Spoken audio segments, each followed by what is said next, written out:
انسان کا آفاق ہے وہ کافر و مسلم کے لیے یکساں ہے۔ یہ عقیدہ نہ صرف انسان کو اللہ سے جوڑتا ہے بلکہ دوسرے انسانوں کے ساتھ جڑنے کی بھی ایک حقیقی اساس فراہم کرتا ہے۔ السلام علیکم ناظرین، محمد دین جوہر عرض کر رہا ہوں۔ آج نون میم راشد کی مشہور نظم اسرافیل کی موت کے حوالے سے ہم اس کی ریڈنگ جاری رکھیں گے۔ مجھے افسوس ہے کہ میں اسے 3 نشستوں میں ختم نہ کر سکا، اپنی شدید مصروفیت کی وجہ سے یہ چوتھی نشست بھی جو ہے یہ اس تک پھیل گئی، تو آج انشاءاللہ ہم اس کو ختم کریں گے۔ تو مرگ اسرافیل ہے گوش شنوا کی لب گویا کی موت، چشم بینا کی دل دانا کی موت تھی اسی کے دم سے درویشوں کی ساری ہاؤ ہو، اہل دل کی اہل دل سے گفتگو، اہل دل جو آج گوشہ گیرو سرمہ در گلو، اب تنا نہ ہو بھی غائب اور یارب ہا بھی گم، اب گلی کوچوں کی ہر آوا بھی گم، یہ ہمارا آخری ملجا بھی گم۔ جیسا کہ میں عرض کر چکا ہوں کہ مرگ اسرافیل جو ہے وہ بنیادی طور پر انسان کی اس استعداد کا نام ہے جو یؤمنون بالغیب سے ظاہر ہوتی ہے، اور اسرافیل کی موت کا نوحہ وہی آدمی پڑھ سکتا ہے جس کا اسرافیل سے کوئی تعلق رہا ہو، اسرافیل جس کی عقیدے کا جز رہا ہو، اس کی موت کا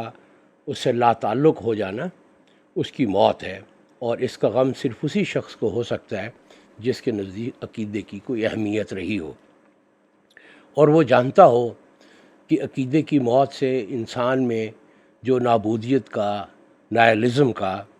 جو غلبہ ہو جاتا ہے، اور ہر انسانی عمل اور ہر انسانی سوچ جس طریقے سے بے معنی ہو جاتی ہے، اس کے انسان پر، اس کے معاشرے اور اس کی تہذیب پر کیا اثرات مرتب ہوتے ہیں، یہ صرف وہی شخص جان سکتا ہے۔ اب اس میں سوال یہ پیدا ہوتا ہے کہ یہ جو معنی ہم اس نظم سے نکال رہے ہیں اس کا کیا جواز کیا ہے؟ اس میں میری گزارش یہ ہے کہ جو معنی ہم اس لفظوں سے کشید کر رہے ہیں اس کے علاوہ اگر کوئی معنی اس میں سے نکالا جا سکتا ہے تو اس کے لیے بھی ہمیں دلائل دینے پڑیں گے۔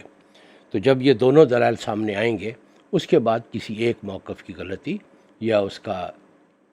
درست ہونا جو ہے وہ ثابت ہو جائے گا۔ تو میری گزارش یہ ہے کہ یہ آج کے عہد میں انسان کے اندر جو عقیدے کی کیپیسٹی ہے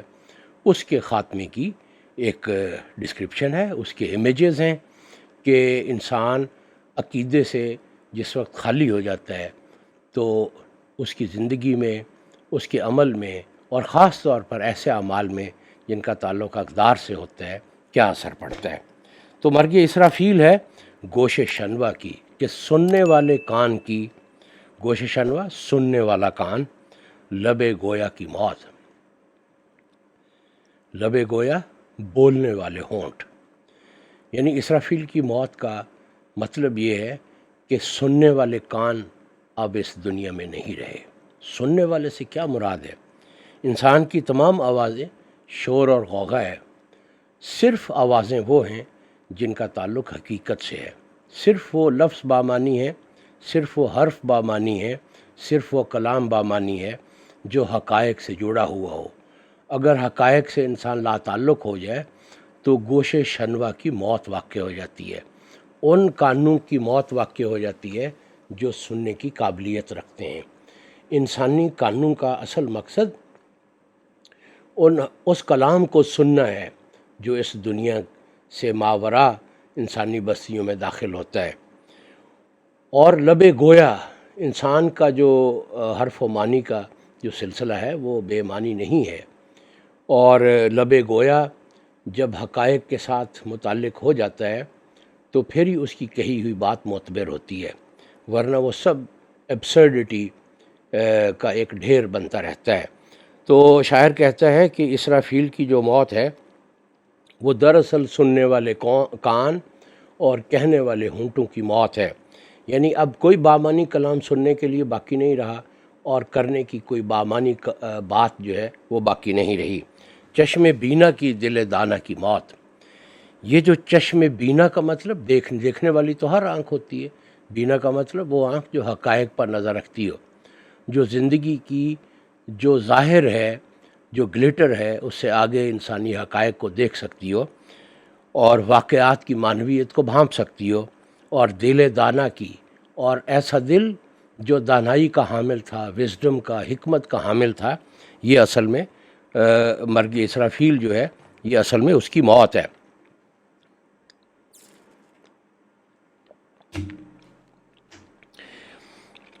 تو مرگ اسرافیل ہے چشم بینا کی، دل دانا کی موت تھی، اسی کے دم سے درویشوں کی ساری ہاؤ ہو۔ یہ اسرافیل ہی ہے، یعنی یہ انسان کا ماورا پر ایمان ہی ہے، یؤمنون بالغیب کی کیفیت ہی ہے، جس کی وجہ سے یہاں درویش اور اللہ لوگ جو ہوتے تھے ان کی ساری ایکٹیویٹی بامانی ہو جاتی تھی۔ اہل دل کی اہل دل سے گفتگو، جو عقیدہ ہے اس کا سب سے بڑا جو کلیم ہوتا ہے، کیونکہ جو انسان کا آفاق ہے وہ کافر و مسلم کے لیے یکساں ہے۔ یہ پہاڑ ہے ماؤنٹ ایوریسٹ کا، یہ کافروں کے لیے بھی ماؤنٹ ایوریسٹ ہے، مسلمانوں کے لیے بھی ماؤنٹ ایوریسٹ ہے، لیکن انسان کی داخلیت کو ایک حقیقت پر استوار کرنا یہ فیتھ کا سب سے بڑا کلیم بھی ہے اور سب سے بڑی اچیومنٹ بھی ہے، کہ ایک طرح کی انسانی داخلیت جو ہے، یعنی ایسا انفس، ایسی داخلیت، ایسا جہان معنی، ایسا باطنی معنی، ایسا اندرونی کائنات ایمانی جو سارے انسانوں میں مشترک ہو۔ اور اہل دل جب اہل دل سے گفتگو کرتے ہیں تو اس کی وجہ یہ ہوتی ہے، اور اہل دل وہ گفتگو سمجھنے کے قابل ہو جاتے ہیں، اس کی وجہ یہ ہوتی ہے کہ ان کی جو داخلی دنیا ہے وہ ایک ہوتی ہے۔ اہل دل جو آج گوشہ گیرو سرما در گلو، اہل دل کون لوگ ہوتے ہیں؟ دل والے تو سب ہیں، سب کے سینے میں دل دھڑکتا ہے اور اس کی سپیڈ اور بلڈ پریشر بھی ایک جیسا ہوتا ہے، لیکن یہاں اہل دل سے مراد وہ لوگ ہیں جو حکمت تک پہنچ چکے ہوں، جن کی بینائی وجود و شہود کو یکساں، غیب و شہود کو یکساں دیکھتی ہو، وہ اہل دل ہیں۔ اور اہل دل کے آج کل کیا حالات ہیں کہ گوشہ گیر ہیں، وہ اس معاشرے سے مارجنلائز ہو چکے ہیں، معاشرے کی نظروں سے اوجھل ہو کر۔ گوشہ گیر کا مطلب جو بالکل ایک طرف لگ گئے۔ سرما در گلو، گلو کہتے ہیں گلے کو، سرما سے مراد سرما، سرما در گلو کا مطلب جن کے گلوں میں سرما پڑ گیا ہے، مراد جو بولنے کے اب قابل نہیں رہے۔ اہل دل جو آج گوشہ گیرو سرما در گلو، ان اہل دل کی جو باہم گفتگو ہوا کرتی تھی وہ بھی اس وجہ سے تھی کہ اسرافیل زندہ تھا اور انسانی انفس کو ایک ہی نہج پر اس کی نئی تشکیل کرتا تھا۔ اسرافیل کی موت سے اہل دل کی اہل دل سے گفتگو جو ہے، وہ اہل دل جو پہلے ہی گوشہ گیر ہو چکے تھے اور جن کی زبانیں گنگ ہو چکی تھیں، ان کی گفتگو کا بھی خاتمہ ہو گیا۔ اب تنہ نہ ہو بھی غائب اور یار بھا بھی گم، اب جو وجد میں آ کر جو رقص ہوتے تھے اور جو انسان کیف و مستی میں جس طرح کی باتیں کہا کرتا تھا، آج وہ ساری باتیں ختم ہو گئی ہیں۔ اب گلی کوچوں کی ہر آوا بھی گم، آوا کا مطلب جہاں یہ چیزیں بنتی ہیں، جہاں چیزیں ڈھالی جاتی، مراد کاروبار کی، روزگار کی جگہ۔ اب جو روزگار ہیں ایک طرح سے گلی کوچوں کی ہر آوا جو تھی وہ اس کا بھی کوئی نشان باقی نہیں رہا۔ اب انسان کی دنیاوی، روحانی، اخلاقی، سماجی ایکٹیویٹیز کا جو تار و پود ہے وہ بکھر چکا ہے، اور انسانوں کو ایک مشترک چیز پر جمع کرنے کے لیے دنیا میں کوئی چیز باقی نہیں رہی۔ اب ہر انسان کا سچ اپنا ہے، اور وہ ایسا سچ ہے جو کسی دوسرے انسان سے شیئر بھی نہیں ہو سکتا۔ یہ ہمارا آخری ملجا بھی گم، ہمارا آخری سہارا جو تھا وہ یہی اسرافیل تھا، لیکن اس کی موت سے آج ہم لاوارث ہو چکے ہیں۔ مرگ اسرافیل سے اس جہاں کا وقت جیسے سو گیا، پتھرا گیا۔ وقت کے سو جانے اور پتھرا جانے سے مراد یہ ہے کہ وقت چیزوں کو دوام بھی دیتا ہے اور انہیں فنا بھی کرتا ہے۔ وہ معاشرے میں ایسی چیزیں، انسان کے وہ اعمال اور افکار جو تاریخ سے ماورا کسی حقیقت سے جڑے ہوئے ہوں، وہ ان وقت میں ان چیزوں کو، انسان کی ان سرگرمیوں کو، اس انفس کو، اس معنی کو دوام دیتے تھے۔ جب وہ عقیدہ ہی نہ رہا تو وقت کا بدلنا اور نہ بدلنا، وقت کا ہونا نہ ہونا، وہ ایک جیسا ہو گیا۔ اور جہاں اس دنیا کا وقت جو ہے وہ ایسے لگتا ہے جیسے وہ بھی خاموش ہو گیا ہے، وہ بھی سو گیا ہے، پتھرا گیا ہے، وہ پتھر کی طرح ہو گیا ہے۔ ایک جو تھیم ہے ریفیکیشن کا جدید مباحث میں، میرا خیال ہے اس کی طرف یہاں سے بہت واضح اشارہ جو ہے وہ ہمیں ملتا ہے، جیسے کوئی ساری آوازوں کو یکسر کھا گیا۔ ایسا لگتا ہے کہ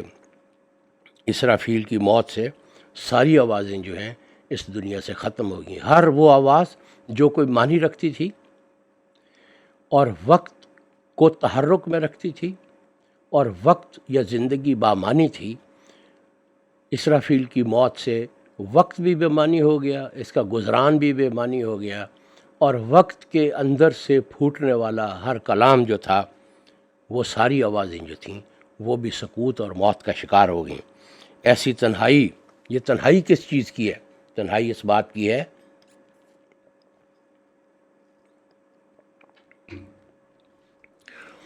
کہ ہر انسانی رشتہ جو ہے وہ ایک تکون ہوتی ہے، اس کی نیچے والی تکون کے دو سروں پر انسان ہوتے ہیں اور تیسرا سرا جو ہے وہ اللہ تعالیٰ ہوتا ہے۔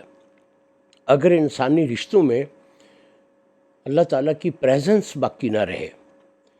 تو وہ رشتے بے معنی ہو جاتے ہیں اور انسان ایک ایسی تنہائی کا شکار ہو جاتا ہے جس سے وہ نکلنے میں کامیاب نہیں ہو سکتا۔ تو یہ وہ تنہائی ہے جو وجودی نوعیت کی ہے، جس کے لیے لونلی کراؤڈ کا جو فریز ہے وہ انگریزی میں گھڑی گئی ہے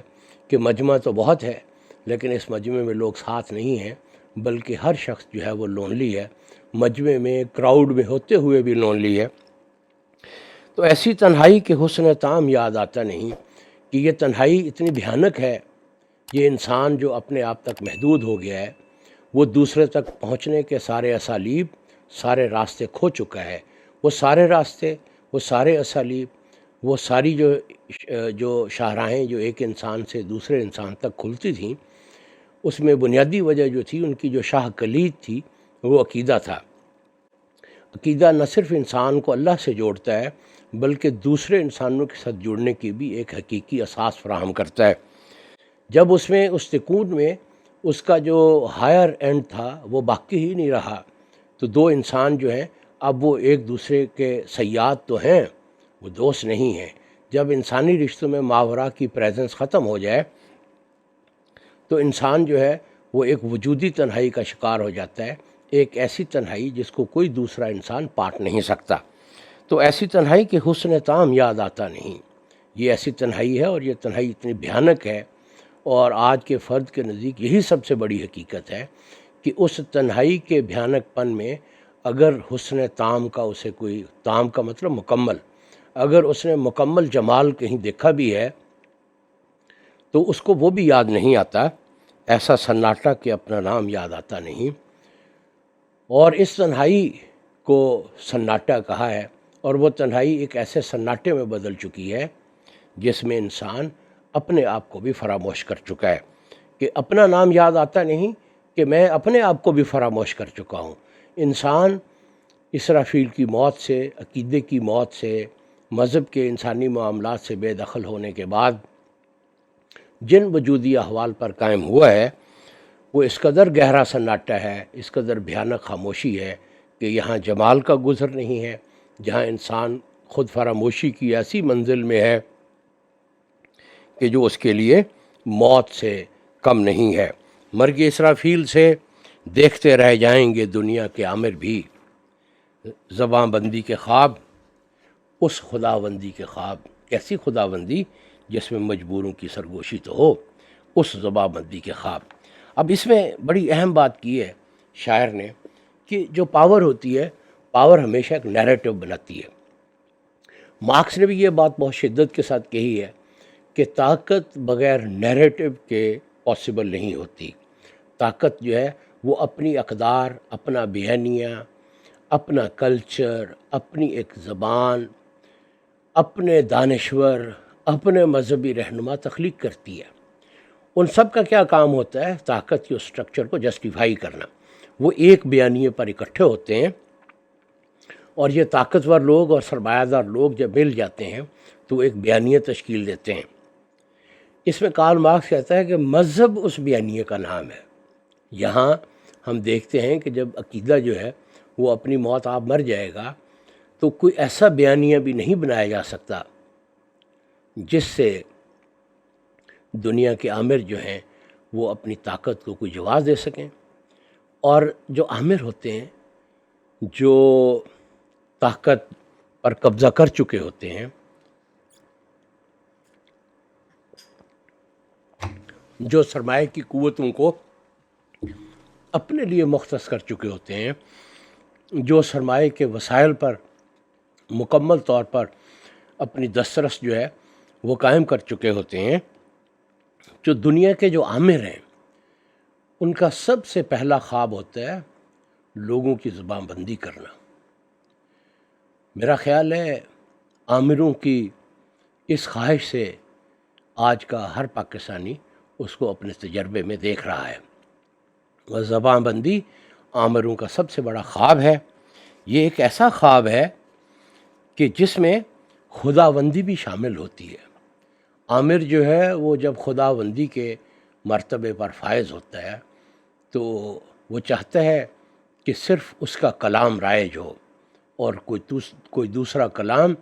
اس کے کلام کو چیلنج کرنے کے لیے موجود نہ ہو۔ اور وہ جب زبان بندی کرتا ہے تو اس میں مجبوروں کی سرگوشی شامل ہوتی ہے۔ یہاں سرگوشی سے مراد ہے مجبوروں کا کراہنا، ان کے کراہنے کی آوازیں جو ہیں وہ اس زبان بندی میں شامل ہوتی ہیں۔ زبان بندی تو ہو جاتی ہے لیکن مجبوروں کے کراہنے کی آوازوں کو کبھی بند نہیں کیا جا سکتا۔ اگر زبان بندی ہو بھی جائے، آمروں کے خواب پورے ہو جائیں اور زبان بندی مکمل بھی ہو جائے تو کراہنے کی تو کوئی زبان نہیں ہوتی۔ زبان بندی کے بعد ہی کراہنے کی آوازیں جو ہیں وہ سارے کو بھر دیتی ہیں، سارے میں پھیل جاتی ہیں اور ان کو نہیں دبایا جا سکتا۔ اور وہ مجبوروں کے کراہنے کی آوازیں جو ہوتی ہیں وہ خود ایک بیانیہ بن جاتی ہیں اور وہ آمروں کے اس خواب کی تعبیر کو ممکن نہیں رہنے دیتی۔ تو مرگ اسرافیل سے کیا ہوا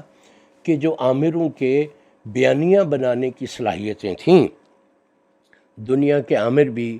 اب معاشروں کی زبان بندی کا خواب جو ہے وہ دیکھنے کے قابل نہیں رہیں گے۔ وہ کوئی ایسا بیانیہ نہیں بنا سکیں گے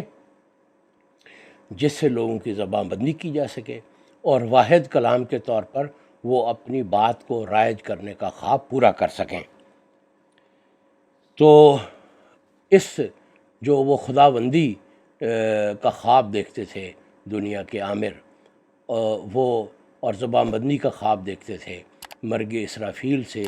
انسانوں کے ایسے مشترک بیانیہ بنانے کی جو صلاحیت اور استعداد ہے وہ بھی ختم ہو چکی ہے۔ تو میرا خیال یہ ہے کہ ہم نے موٹے موٹے جو اس کے مفاہیم تھے اس نظم کے وہ ہم نے دیکھ لیے ہیں۔ مجھے امید ہے کہ ہم ان کی باقی نظموں کو دیکھنے کے بعد، جو ان کی بہت بڑی نظم ہے حسن کوزہ گر، اور جو 4 حصوں پر پھیلی ہوئی ہے، وہ نظم انشاءاللہ پڑھنے کی کوشش کریں گے۔ وہ 4 حصوں پر جو پھیلی ہوئی ہے اس کی اپنی ایک معنویت ہے، وہ ایک نظم نہیں ہے، وہ 4 حصوں میں کیوں پھیل گئی ہے، تو ہم اس کی اس معنویت کو بھی دیکھنے کی کوشش کریں گے۔ اس کے بعد انشاءاللہ ہم ان کی دوسری نظمیں پڑھیں گے، ان کی معنوی کائنات میں سفر جو ہے وہ انشاءاللہ جاری رہے گا۔ بہت شکریہ۔